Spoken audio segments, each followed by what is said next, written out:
নমস্কাৰ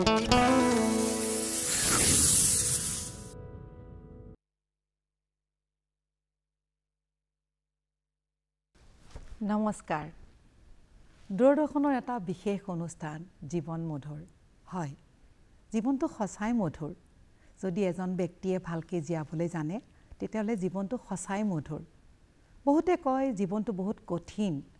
কিন্তু মই ক'বলৈ গ'লে জীৱনটো এটা মধুৰ কাৰণ ঈশ্বৰে আমাক এটা ইমান সুন্দৰ জীৱন দিছে কিন্তু তাক আমি জীয়াবৰ কাৰণে আমি আমাৰ নিজৰ কিছুমান কৰ্তব্য কৰিব লাগে আৰু নিজৰ কৰ্তব্য কিছুমানক যদি ভালকে কৰো তেতিয়াহ'লে আমাৰ জীৱনটো নিশ্চয় মধুৰ হ'ব নমস্কাৰ আজি মোৰ লগত আছে ডক্টৰ সমীৰ বৰুৱা ছাৰ তেখেত আৰ্ট অফ লিভিঙৰ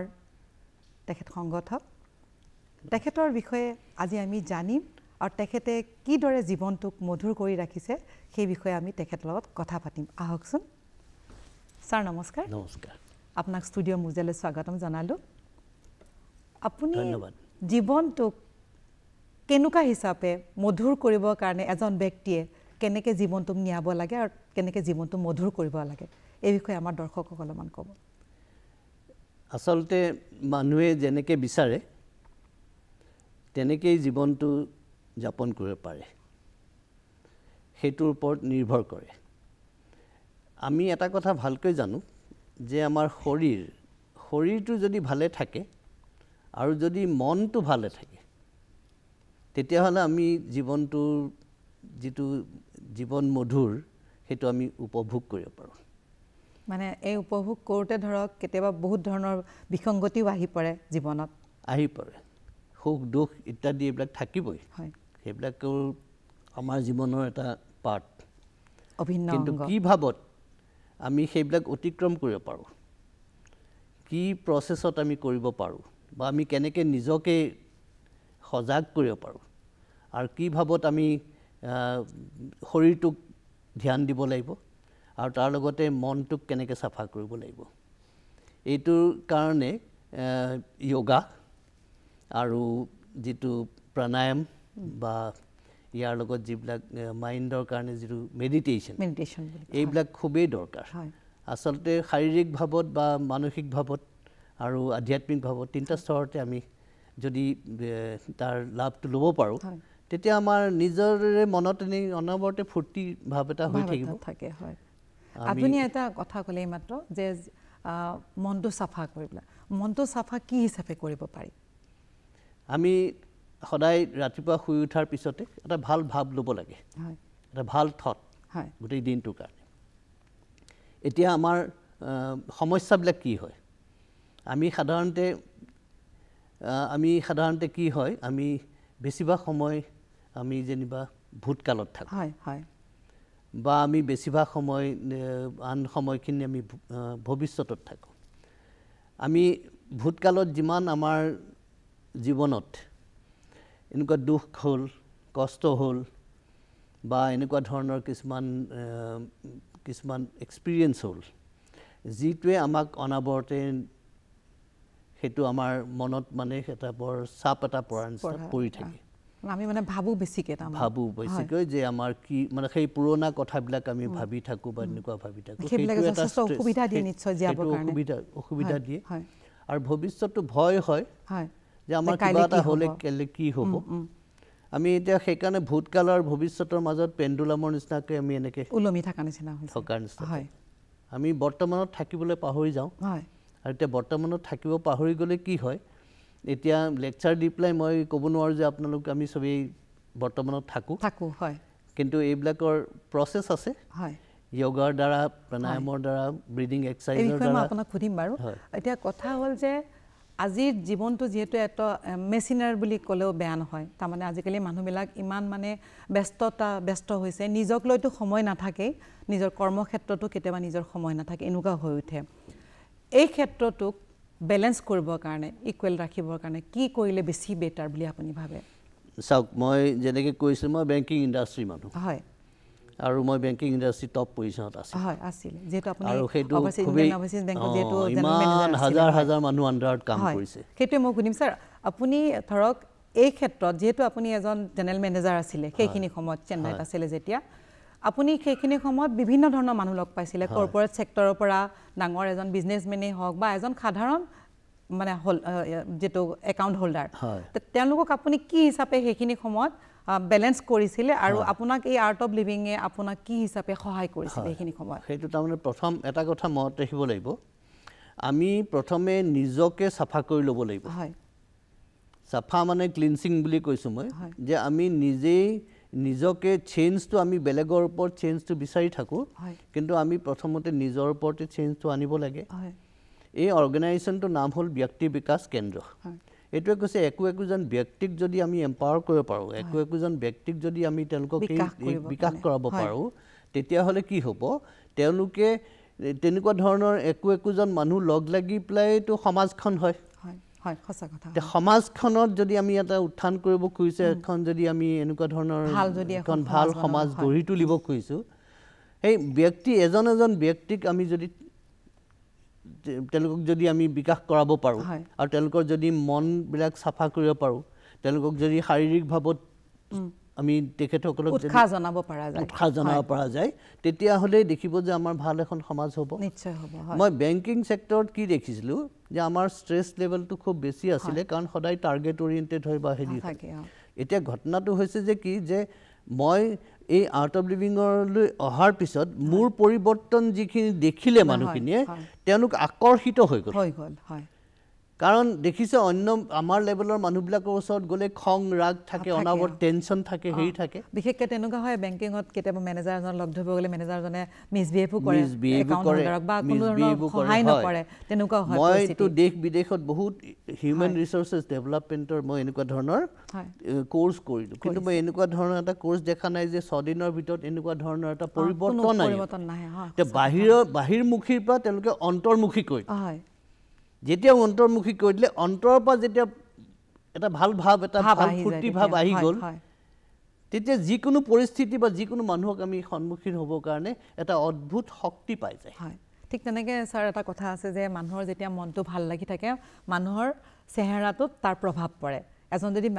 ব্যক্তি যদি খুবেই সুখত আছে তেতিয়া সেই মানুহজন এনেই ভাল লগা হৈ যায় যে মানুহজনে যে আজি খুব আনন্দত আছে তেওঁৰ চেহেৰাটোৱে এখন চেহেৰা যিহেতু আইনা বুলি কোৱা যায় গতিকে তেখেতক লাগে এতিয়া ছাৰ মোৰ এটা আপুনি মাত্ৰ ক'লে যে ষ্ট্ৰেছ মেনেজমেণ্টটো কি হিচাপে য়োগা কৰিলে ধৰক বা য়োগাই কি প্ৰচেছ কৰিলে এজন ষ্ট্ৰেছত থকা ব্যক্তি কেনেকৈ বাহিৰ হ'বলৈ পাৰে বা ওলাব পাৰে তেখেত তাৰ পৰা ষ্ট্ৰেছ মেনেজমেণ্টটো আচলতে তেনেকুৱা ধৰণৰ কোনো কথা নাই মেনেজমেণ্ট বুলি শব্দটো ইউজ কৰিলেই তাৰমানে মেনেজমেণ্টটো চাৰি সীমাৰ ভিতৰত থাকে হয় ইয়াত কথাটো হৈছে ষ্ট্ৰেছটো কেনেকৈ ৰিলিজ কৰিব পাৰি নোহোৱা কৰিবলৈ পাৰি কেনেকৈ ৰিলিজ কৰিব পাৰি এতিয়া খুব মই বহল ভাৱত কৈছোঁ ষ্ট্ৰেছ দুটা কাৰণতে হয় এটা হ'ল ব্যক্তি আৰু এটা হ'ল পৰিস্থিতি কিছুমান ব্যক্তিক দেখিলে আমাৰ ভাল লাগে কিছুমান ব্যক্তিক দেখিলে আমাৰ খং আমাৰ বেয়া লাগে তাৰ পৰা এটা ষ্ট্ৰেছ হয় আৰু কিছুমান পৰিস্থিতি যদি আমি যি ভাৱত ভাবিছোঁ সেইটো ভাৱত নহয় অলপ বেলেগ যদি হৈছে সেইটোৰ পৰা আমাক ষ্ট্ৰেছ হয় বা আমাৰ যিটো মনৰ ভাবা পৰিস্থিতি নহ'ল তেতিয়া হয় সাধাৰণ কথা এটা আপুনি ঘৰত আছে আপুনি ঘৰ ড্ৰয়িং ৰুমটো ভালকৈ ৰাখিছে কোনোবাই আহি পেলাই বেয়া কৰি দিলে আপোনাৰ খং তেতিয়া অফিচতো তেনেকুৱা ধৰণৰ হয় অফিচত কিবা এটা ডাইৰেকশ্যন দিছে বাইদেউসকলে কৈছে যে এইটো এনেকুৱা হ'ব লাগে তোমালোকে এনেকুৱা কৰে তেনেকুৱা নহ'লে ষ্ট্ৰেছ হৈ যায় নহয়নে ঠিক তেনেকুৱাকৈ হৈছে মানুহ দেখিলে কিছুমান মানুহ এতিয়া এই প্ৰচেছবিলাক কৰি থাকিলে য়োগাত কি হয় য়োগাৰ যিটো কথাটো হ'ল শাৰীৰিক ভাৱৰ লগে লগে তেওঁলোকে মানসিক ভাৱতো আমাক ষ্ট্ৰং কৰে আৰু তাৰ লগে লগে এটা ভিতৰত আমাৰ আত্মাৰ লগত এটা জড়িত হৈ যায় তেতিয়া আধ্যাত্মিক ভাৱত হয় এই তিনিওটা যেতিয়া আমি এই তিনিওটা যেতিয়া ল'ব পাৰোঁ শৰীৰ মন আত্মা তিনিওটাই জড়িত আমি যেতিয়া তাৰ লগত আমি জড়িত হৈ যাওঁ তেতিয়া অট'মেটিকেলি কি হৈ যায় ষ্ট্ৰেছ লেভেলটো কমি যায় আৰু কমি গ'লে তেতিয়া আমাৰ আৰ্ট অফ লিভিঙৰ প্ৰচেছ আছে এইবিলাকত বিভিন্ন ধৰণৰ প্ৰচেছ আছে তাত নলেজো আছে তাত কি কৰোঁ যে যিকোনো মানুহ সন্মুখীন হোৱাৰ কাৰণে যিকোনো পৰিস্থিতিক আমি একচেপ্ট কৰিব পাৰা আমাৰ এটা সাংঘাতিক ভাৱত এটা কেপাচিটি হৈ যায় এটা আমি সেই শক্তি এটা পাই যাওঁ যিটো দ্বাৰা কাৰণ এজন মানুহে মোৰ লগত যদি আজি বেয়া ব্যৱহাৰ কৰে মই এতিয়া তেওঁক মই পটককৈ ভাবিব পাৰোঁ যে এই মানুহজনে এই বেয়া ব্যৱহাৰটো মোক কৰিছে তাৰ মানে তেওঁ এইটো এফেক্টটো দেখুৱাইছে কজটো ক'ৰবাত ঘৰত হৈছে বা ক'ৰবাত ৰাস্তাত হৈ আহিছে সেইটোৰ এফেক্টটো মোক দেখুৱাইছে সেইকাৰণে মই সেইটোক সিমান চিৰিয়াছলি লোৱা নাই সময় সুবিধা পালে মই তেওঁক বুজাই দিম যে তুমি এইটো কৈছা কিন্তু এইটো নহয় এইটো বস্তু এইটো পৰিস্থিতিটো তেনেকুৱা ধৰণৰ যদি আমি আমাৰ ঘৰখনৰ ভিতৰতে আমাৰ যদি কণ্ট্ৰল নাই কণ্ট্ৰল নাই মানে কি 100% কণ্ট্ৰল নাই তে আমি সমাজত বিচাৰিছো অফিচত বিচাৰিছো 100% কেনেকে পোৱা যাব তাৰ ৰুল ৰেগুলেশ্যন আছে বা হেৰি আছে সেইবিলাকৰ দ্বাৰা আমি কিছুমান কৰিব পাৰোঁ তাতকৈ আগলৈ যাবলৈ হ'লে নিজৰ পৰিৱৰ্তনটো য়োগাৰ দ্বাৰা নিজৰ পৰিৱৰ্তন এই ধ্যানৰ দ্বাৰা বা জ্ঞানৰ দ্বাৰা এই পৰিৱৰ্তনটোৱে আমাৰ অট'মেটিকেলি আমাৰ পৰিস্থিতিকো ঠিক কৰি দিব পাৰে আচ্ছা মই আপোনাক এটা সৰুকৈ কথা সুধোঁ জীৱনটোক আপুনি মধুৰ বুলি ভাবে নে গধুৰ বুলি ভাবে মোৰ এইটো মনত পৰিছে আজি প্ৰায় 3-4 বছৰমানৰ আগতে জীৱন মধুৰ প্ৰগ্ৰেমটো চাই আছিলোঁ সেইটো ময়ো আছিলোঁ নেকি মই আৰু মোৰ নাতিনীজনী 5 বছৰ আছিলে তাই বৰ অসমীয়া তাই যদি অসমৰ বাহিৰত থাকে তাই অসমীয়াত বৰ পাকৈত অসমীয়া বৰ ধুনীয়া ধুনীয়া শব্দ ইউজ কৰে তাই মোৰ লগত চাই আছে চাই পেলাই প্ৰগ্ৰেমটো হৈ থাকোঁতে মানে মাজতে নে ক'ৰবাত এবাৰ মোক ক'লে ককা জীৱনটো মধুৰ নহয় জীৱনটো গধুৰ মই অবাক হৈ গ'লোঁ যি সৰু ছোৱালী এজনী ইমান আগত আছে কিন্তু মই ক'ব খোজোঁ জীৱনটো সঁচাই মধুৰ জীয়াব জানিলে একদম সঁচাই মধুৰ এইটো আমাৰ নিৰ্ভৰ কৰিছে আমি কেনেকৈ জীৱনটো কেনেকৈ সঁচা কথা হয় আমি কেনেকৈ কৰোঁ এতিয়া কি হৈ যায় আমাৰ সাধাৰণতে আমাৰ যেনিবা ডেকা অৱস্থাত আমি বিচাৰোঁ চব ডাঙৰ লাগে ডাঙৰ গাড়ী ডাঙৰ ঘৰ ডাঙৰ হেৰি চব ডাঙৰ লাগে ঢেৰ টকা পইচা লাগিব চব লাগে লাহে লাহে মানুহ যেতিয়া বুঢ়া হৈ যাব তেতিয়া দেখিব সৰু ঘৰ এটা লাগে সৰু গাড়ী এখন লাগে সৰু হেৰি লাগে কাৰণ তেতিয়া কি হৈ যায় তেতিয়া মেনেজ কৰিব কাৰণে তেতিয়া তেওঁলোকৰ শান্তি লাগে শান্তি নোহোৱাকৈ আনন্দ নহয় যদি সেই সময়ত শান্তিটোকে নাথাকে আনন্দ ক'ৰ পৰা হ'ব কাৰণ চম্ভালিবৰ কাৰণে সেইখিনি সময়ত বয়স নাথাকে এইটো যে কাকো দোষাৰোপ কৰা নাই এই কথাটো ইউনিভাৰ্চেল মানে এইটো গোটেই পৃথিৱীতে হৈছে সঁচা কথা যে ডেকা অৱস্থাত আমাক লাগে কাৰণ কিয় আমি এটা প্ৰেছাৰত থাকোঁ আমাৰ লগৰ মানুহ বা আমি বেলেগৰ লগত কম্পিটিশ্যন কৰোঁ বা আমি কিবা এটা কৰোঁ তেনেকুৱা ধৰণৰ কৰি পেলাই আমাৰ কি লাগে যে আমাক এইটো লাগে সিটো লাগে কিন্তু লাহে লাহে সেইটো সঁচা কথা নহয় সেইটো ঠিক আছে এটা সময়ৰ কাৰণে ঠিক আছে তাৰ পিছত কিন্তু পৰিৱৰ্তনটো হয় কিন্তু এতিয়া আমাৰ নিচিনা মানুহবিলাকে এইটো কথা ভালকৈ ক'ব পাৰোঁ কাৰণ আমাৰ এতিয়া ইমান বয়স হ'ল গোটেই আমাৰ বিভিন্ন ধৰণৰ আমাৰ আমি অভিজ্ঞতা হ'ল আৰু অভিজ্ঞতা আমি ভালটোও দেখিলোঁ বেয়াটোও দেখিলোঁ ডেকা অৱস্থাও দেখিলোঁ বুঢ়া অৱস্থাও দেখিছোঁ আমি গোটেইবিলাক দেখিছোঁ আৰু যিহেতু এই গোটেইখিনি দেখিছোঁ গম পাইছোঁ যে ক'ত আমি ভুলটো কৰি আছোঁ আৰু ঠিক তেনেকুৱাকৈ আমি এই যিটো কথা হ'ল যে আমাৰ নিজৰ পৰিৱৰ্তনে য়োগাৰ দ্বাৰা বা আমাৰ পৰিৱৰ্তন যিটো ধ্যানৰ দ্বাৰা হৈ যায় সেই পৰিৱৰ্তনে বাকী পৰিৱৰ্তনো কৰিব পাৰে সেইকাৰণে আমি দুয়ো আমি খুব ছিনিয়ৰ লেভেলতে আছিলোঁ হেৰি আমি গোটেই ভাৰতবৰ্ষত কাম কৰিছোঁ আমি দুয়ো কথা পাতোঁ আমি কোনো বেয়া মানুহ নেদেখিলোঁ নাপালোঁৱে চবকে ভাল লাগিছিলে এতিয়া মই আপোনাক আৰু এটা কথা সুধোঁ আপুনি আৰ্ট অফ লিভিংটো কৰেই আপুনি এটা সময়ত বেংকিং ছেক্টৰত আছিলে যিহেতু মই যিমানখিনিলৈকে জানো আপুনি বহুত কলেজ ইউনিভাৰ্চিটিত আপুনি আপোনাৰ এণ্টাৰপ্ৰিনাৰশ্বিপ লেকচাৰ দিবলৈ যায় সেইখিনি সময়ত আপুনি যেতিয়া ষ্টুডেণ্টবোৰ লগ পায় ছাত্ৰ ছাত্ৰীবিলাক লগ পায় সেইখিনি সময়ৰ পৰিৱেশটোৰ লগত আপুনি কেনেকৈ নিজক খাপ খুৱায় কাৰণ আপুনি যিহেতু এটা সম্পূৰ্ণ বেলেগ ছেক্টৰৰ পৰা আহি যিহেতু তেওঁলোকৰ তাত এজন প্ৰফেচাৰ হিচাপে হওক বা লেকচাৰাৰ হিচাপে গৈছে তেতিয়া কেনেকৈ আপুনি তাত হেৰি কৰে ইয়াত বৰ ভাল প্ৰশ্ন এইটো কাৰণ মোৰ মনত আছে এবাৰ IITত এজন ষ্টুডেণ্ট উঠি পেলাই সুধিলে ছাৰ আপুনিতো সদায় মোক আমাক কৈ আছে যে আপুনি তোমালোকে চাকৰি বিচাৰিবা বা চাকৰি বিচৰাতকৈ তোমালোকে চাকৰি দিয়া ব্যৱস্থাটো কৰা আপুনিতো সদায় কয় যে আমি বিজনেছ কৰিব লাগে বা এনেকৈ তেতিয়া মোক সুধিছিলে আমি কি কৰিম তেতিয়া মই ক'লোঁ মেডিটেশ্যন কৰা মেডিটেশ্যন কৰিলে তোমালোকে নিজৰ ভিতৰত সোমাব পাৰিবা আমাৰ প্ৰত্যেকজন মানুহৰ ভিতৰত এটা শক্তি থাকে অন্তৰৰ পৰা ভাল পোৱা কথা থাকে অকল যে এজন ল'ৰা এটাই ছোৱালীজনীক ভাল পোৱাটো অন্তৰৰ ভাল নহয় আমাৰ অন্তৰৰ পৰা সঁচাকৈ ভাল পোৱা এটা লাইকছ যিবিলাক আজিকালি ছ'চিয়েল মিডিয়াত লাইকছবিলাক দিয়ে সেইবিলাক হয়তো বেছিভাগ মিছাই হ'ব পাৰে কিন্তু এটা অন্তৰৰ পৰা এটা খুব ভাল এটা লাইকছ এটা আছে সেই অন্তৰৰ পৰা ভাল পোৱা কথাটোৰ লগত এণ্টাৰপ্ৰাইজটোক যদি আমি ৰিলেট কৰোঁ সেইটোৱে পেশ্যন বুলি কয় ইংৰাজীত মানে সেইটোৱে মানে একদম আমি আগুৱাই লৈ যাব এতিয়া কি হৈছে আমি সেই নিজৰ ভিতৰৰ যিটো অন্তৰাত্মাৰ পৰা যদি ভাল পোৱা কথাটোৰ লগত আমি কাৰোবাৰটোক কৰোঁ যে আমি ভাগৰি নাযাওঁ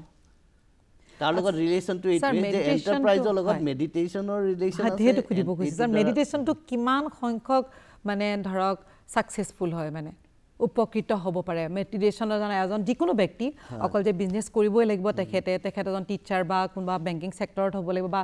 খুব ডাঙৰ এজন মহান নেতা হ'ব লাগিব সেইটো না এজন সাধাৰণ ব্যক্তিও কি দৰে মেডিটেশ্যনৰ জনা নিজক উপকৃত কৰিব পাৰিব মানে এটা কথা কোনটো লেভেললৈ যাব লাগে তাৰমানে কথা আমি বুজি পাইছো যে মেডিটেশ্যনৰ দ্বাৰা আমি আমাৰ নিজৰ পৰিচয় এটা হৈ যায় হয় আমি যেতিয়া ভিতৰলৈ সোমাই আমাৰ অন্তৰৰ পৰা ভাল পোৱা কথাটো আমি বুজি পাওঁ আমি সেই লাইনত যদি মুভ কৰোঁ যেনেকৈ আমি আইডিয়েশ্যনৰ কথা পাতিছোঁ আজিকালি আমি কৈছোঁ যে নতুন নতুন আইডিয়া হ'ব লাগে নতুন নতুন ইনোভেশ্যন হ'ব লাগে এইবিলাক হ'ব লাগে ঠিক তেনেকুৱা এটা ক্ষেত্ৰত যিটো কৈছোঁ যে আমাৰ যেতিয়া নিজেই নিজকে বুজি ল'ব পাৰোঁ তেতিয়াহ'লে আমি সেই কামটো কৰিবৰ কাৰণে আমাৰ কাৰণে উৎসাহ পোৱা যায় আৰু তাৰ লগতে কি হয় এই যে আপোনাৰ প্ৰশ্নটো কি আছিল মেডিটেশ্যন কিহৰ কাৰণে আৰু কিমান কোনটো লেভেললৈ যাব লাগে মেডিটেশ্যনটো কয় যে আপুনি একো কৰিব নালাগে মেডিটেশ্যন ইজ নট কনচেন্ট্ৰেশ্যন কোনো কনচেন্ট্ৰেশ্যন বুলি ভাবে নহয় এটো ডিকনচেন্ট্ৰেশ্যন বহুত মানুহে ভাবে যে এটা বন্ধ কোঠাৰ ভিতৰত কৰিব লাগিব হেতু আছে নে কিবা এটা একেবাৰে একো কৰিব নালাগে আমাৰ আৰ্ট অফ লিভিংত কিছুমান প্ৰিন্সিপলছ আছে গোল্ডেন প্ৰিন্সিপল বুলি কয় যে আপুনি একো কৰা নাই কি আপুনি কোনো নহয় আপুনি আমিৰ কি হৈছে আমাৰ ইমান বিলাক লেভেল বিলাক লাগি গল মই অমুক মই তমুক মই তমুক মই তমুক এটো লাগি যোৱাৰ কাৰণে মনটো সদায় আমাৰ এটা অহং ভাব থাকে মানুহৰ থাকে আৰু সেইকাৰণে আমাৰ আমি কামটো কৰিবলৈ অসুবিধা হয় মই অমুক মই তমুক আমি সেই পজিশন পাৱাৰ এইবিলাক আমি লগত লৈ থাকো সেইবিলাক দৰকাৰ নাই সেই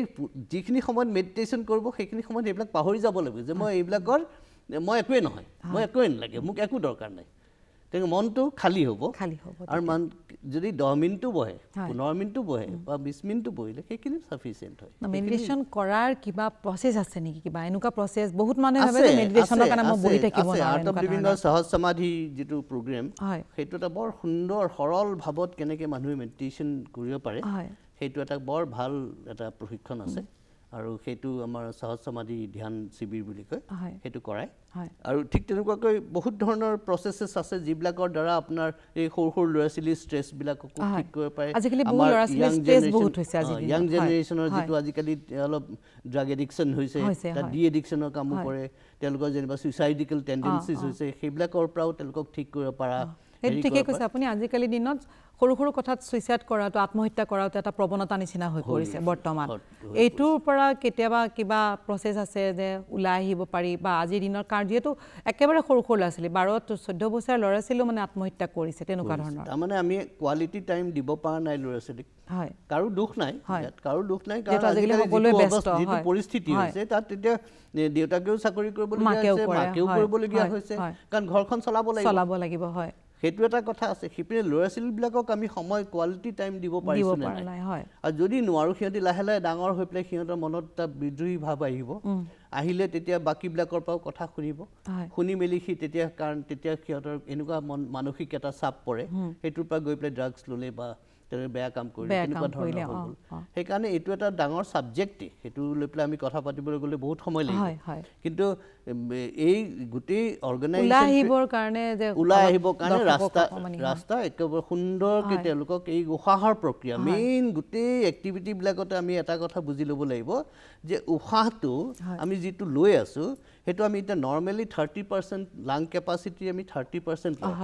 কিন্তু ডিপ ব্ৰিথিং যিবিলাক আমি খুব দীঘলীয়া উশাহ লওঁ সেইবিলাকৰ পৰা আমি লাংছৰ 90% লৈকে যাব পাৰো আৰু তাৰ পৰা আমি 20 আমি তাৰ পৰা কি কৰিব পাৰো এটা লয়ত সেই উশাহটো লোৱা হয় আৰু যেটো এৰো তেতিয়া আমি টক্সিনছ বিলাক বাহিৰলৈ উলিয়াও তেতিয়া আমি অটোমেটিক সেন্টাৰড হৈ যাব পাৰো তেতিয়া আমি বৰ্তমানত থাকিব পাৰো আমি যে কৈছো যে বৰ্তমানত থাকিব লাগে কাৰণ আজিলৈকে যি হল লাইফত আমাৰ হ'বলগীয়া আছিল ভৱিষ্যতটো নহয় ভৱিষ্যতটো আজি আমি কি কৰিম সেইটো ভৱিষ্যতৰ ওপৰত নিৰ্ভৰ কৰে হয় আপুনি দৰ্শক এখাৰ কথা ক'ব নেকি যে ডিপ ব্ৰিথিং বহুতে ভাবে যে মই আপোনাক অকমান আগতে কৈছো যে ৰুমৰ ভিতৰত আজিৰ অস্থিৰ মনটো স্থিৰতা আনিবৰ কাৰণে কি হিচাপে ব্ৰিথিং কৰিলে মানে খন্তেক সময়তে এটা ভাল উপকাৰ পাব পাৰি এইটো মইতো এইখিনিয়ে কওঁ যে আজি 30 বছৰ হৈ গ'ল মই আজি মই সদায় ৰাতিপুৱা মিনিমাম 20 মিনিট আধা ঘণ্টা সময় মই নিজৰ ওপৰত দিওঁ মই তাত যোগা কৰোঁ লগত প্ৰাণায়াম কৰোঁ আৰু লগত সুদৰ্শন ক্ৰিয়া কৰোঁ অলপ মেডিটেশ্যন কৰোঁ এই গোটেইখিনি কৰিলে গোটেই দিনটোৰ কাৰণে চাৰ্জ হৈ যাওঁ এইখিনি যেতিয়া হৈ যায় তেতিয়া অট'মেটিকেলি এই প্ৰচেছবিলাক কৰি থাকিলে মানুহৰ মনবিলাক শান্ত হৈ যায় আৰু লগে লগে এই যিবিলাক নকাৰাত্মক চিন্তাবিলাক নাইকিয়া হয় নিগেটিভ সেইবিলাক নাইকিয়া হ'ল পজিটিভ কথাবিলাক ভাবে আৰু পজিটিভ কথা ভাবিলেই মনৰ ভিতৰত এটা মৰম ভাৱ সোমাই যায় এটা মৰম ভাৱ আহে প্ৰত্যেকজন মানুহ ৰাস্তাই ঘাটে গৈ থাকিলে কোনোবাই চিগাৰেট এটা খাই আছে মেৰি কিয় খাইছা এইটো নাখাবা তোমাৰ স্বাস্থ্যটো আমি সাধাৰণতে ডেকা অৱস্থাত আমি স্বাস্থ্যটো খুব এবিউজ কৰোঁ আমি স্বাস্থ্যটো ক্ষতি কৰা যায় আমি বুঢ়া বয়সত গৈ পেলাই খুব যত্ন লওঁ সেইটো নহয় সেইটো তেতিয়া গাখীৰ খালে লাভ নাই তেনেকুৱা ধৰণৰ কথা হয় তাৰ মানে যিটো সময়ত আমি যদি নিজকে সম্ভালি ৰাখিব পাৰোঁ যত্ন যদি ল'ব পাৰোঁ ডেকা অৱস্থাত তেতিয়াহ'লে আমি ভৱিষ্যতটো দেখিম যে বুঢ়া বয়সতো আমি ভালে থাকিব পাৰিম আজি মই ক'ব পাৰোঁ যে বুঢ়া বয়সত বেছিকৈ ভালকৈ থাকিব লগাটো জৰুৰী হয় আজি মোৰ এতিয়া 74 ইয়াৰ্ছ হ'ব হয় এতিয়াও মোক মানুহে লগ পালে মই বিভিন্ন ধৰণৰ মই এতিয়া আছোঁ ইয়াৰ পিছতে মোৰ বৰ্ড মিটিং আছে কথাটো কৈছোঁ যে মই নিজৰ কথা ক'ব খোজা নাই কিন্তু মই এটা ইনভেষ্ট কৰিলোঁ নিজৰ ওপৰত আজি 30 বছৰে মই ইনভেষ্ট কৰাৰ কাৰণে মই আজি এইটো হেৰিত আছোঁ নহয় এতিয়া মই সৰু প্ৰশ্ন এটা সুধো আপোনাক আপুনি যথেষ্ট যিহেতু আপুনি মিটিং বা হেৰিবিলাক জন বিশেষকৈ IIT পৰা কলেজলৈকে আপুনি বহুত গৈছে মই দেখি থাকোঁ প্ৰায়ে আপুনি ইমান এক্টিভ এই বয়সত যিহেতু আপুনি ক'লে আপোনাৰ 74 ইয়াৰ্ছ হৈছে গতিকে এই 74 ইয়াৰ্ছলৈকে এতিয়া আপুনি ইমান এক্টিভ হৈ আছে আৰু এতিয়াও আপুনি আপোনাৰ যিটো কইন মানুহৰ এটা চেহেৰাৰ এটা উজ্জ্বলতা থাকে কেনেকৈ আপুনি দৰ্শকসকল মান ক'লে ভাল পাম মই নিস্বাৰ্থভাৱে কৰোঁ মোৰ কোনো স্বাৰ্থ নাই আৰু মোক এইটো সময়ত মোক কোনো নামো নালাগে মোক কোনো ক্ষতি মানে মোক কোনো খ্যাতি পাব নালাগে মই কোনো ধৰণৰ পুৰস্কাৰো নিবিচাৰোঁ একো নিবিচাৰোঁ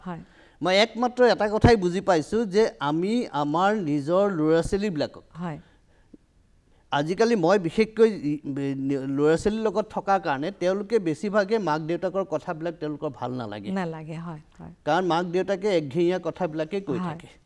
সেইকাৰণে মেণ্টৰ খুব দৰকাৰ হৈ গৈছে আমি মেণ্টৰ হিচাপে আমি তেওঁলোকৰ লগত যেতিয়া কথা পাতোঁ তেওঁলোকৰ লেভেলত গৈ পেলাই এজন সংযোগকাৰী মানে হ'ব লাগে সেই হিচাপে যেতিয়া আমি কথা পাতোঁ তেওঁলোকে খুলি পেলাই আমাৰ লগত কথা পাতে আৰু আমি ৰাস্তা দেখুৱাইছোঁ মই এইটোৱে ক'ব খুজিছোঁ যোৱা 12 বছৰ ধৰি মোৰ ৰিটায়াৰমেণ্টৰ পিছত মই যিমান নতুন প্ৰজন্মৰ লগত কাম কৰি আছোঁ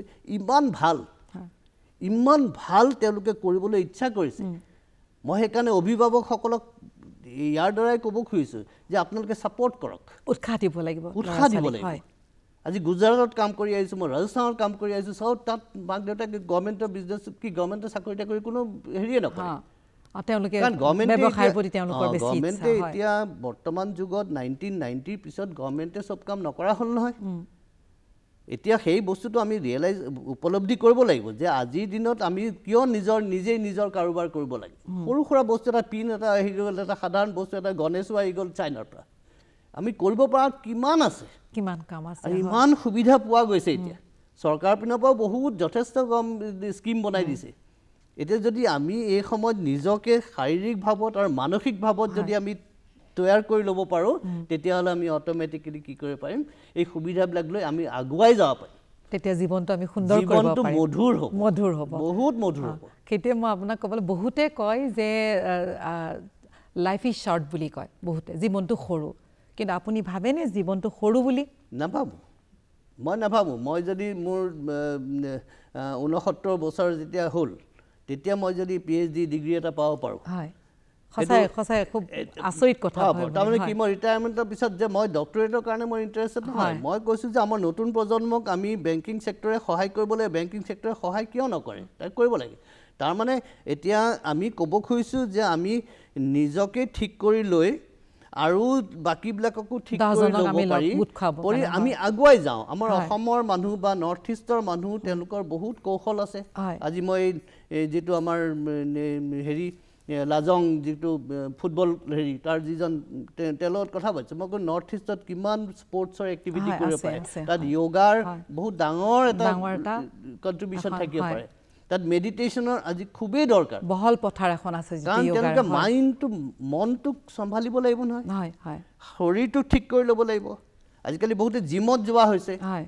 জিমত যায় সাপ্লিমেন্ট খায় হেৰি খায় বহুত প্ৰবলেমো হৈছে কিছুদিনৰ পিছত হাৰ্ট এটেক হৈ মৰে তেনেকৈ ইয়াৰ য়োগাটো এটা ফেশ্বন হৈছে কিন্তু য়োগাটো খালি ফিজিকেল পেট কমাবৰ কাৰণে য়োগা নহয় নহয় সঁচা কথা য়োগাটো এটা ইউনিশ্যন অফ বোথ য়োগা যি মানসিক শাৰীৰিক আন্তৰিক দুইটা হয় সকলোখিনি হয়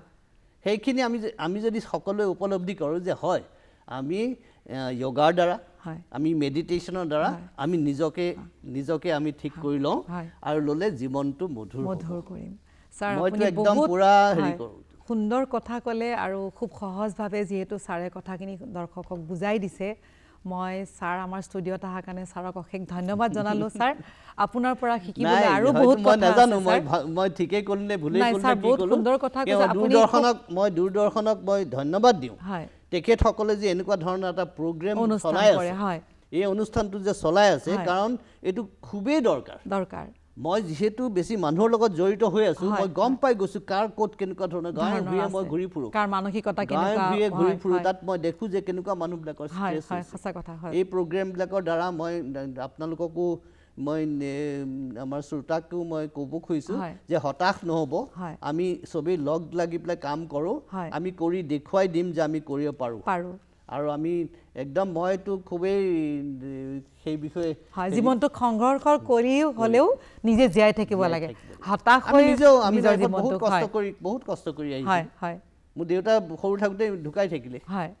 মই এবেলা খাওঁ এবেলা নাখাওঁ মই দিনত সাধাৰণ চাকৰি এটা কৰোঁ ৰাতি মই পঢ়োঁ তেনেকৈ উঠি অহা মানুহ এনেকুৱা নহয় যে ষ্ট্ৰাগল নহ'লে লাইফটো বুজি নাপায় ছাৰ কথা পাতিবলৈ বহুত আছে আপোনাৰ লগত নিশ্চয় পাৰিম আমাৰ সময় যথেষ্ট কম ছাৰে কিছুমান খুব সুন্দৰ কথা ক'লে হয় কথাটো হয় জীৱনটো সঁচাই মধুৰ আৰু জীৱনটোক যিহেতু জীয়াবৰ কাৰণে সংঘৰ্ষ কৰিবই লাগিব নিৰাশ বা হতাশ হৈ লৈ নিজৰ জীৱনটোক যদি আপুনি মাৰি পেলায় তেতিয়াহ'লে লোকচান কাৰ যাব হয় আপোনাৰ পৰিয়ালৰ যাব বা আপোনাক ভাল পোৱা কেইজনমান ব্যক্তিৰ যাব গতিকে আপোনাৰ জীৱনটোক যদি সুন্দৰকৈ জীয়াব লাগে তেতিয়াহ'লে জীৱনটোক মধুৰ হিচাপে ভাবক ছাৰে কোৱা নিচিনা গধুৰ হিচাপে নাভাবিব আৰু মধুৰ হিচাপে ভাবিলে আপোনাৰ জীৱনটো সুন্দৰ হ'ব আমাৰ অনুষ্ঠান চাবলৈ নাপাহৰিব ধন্যবাদ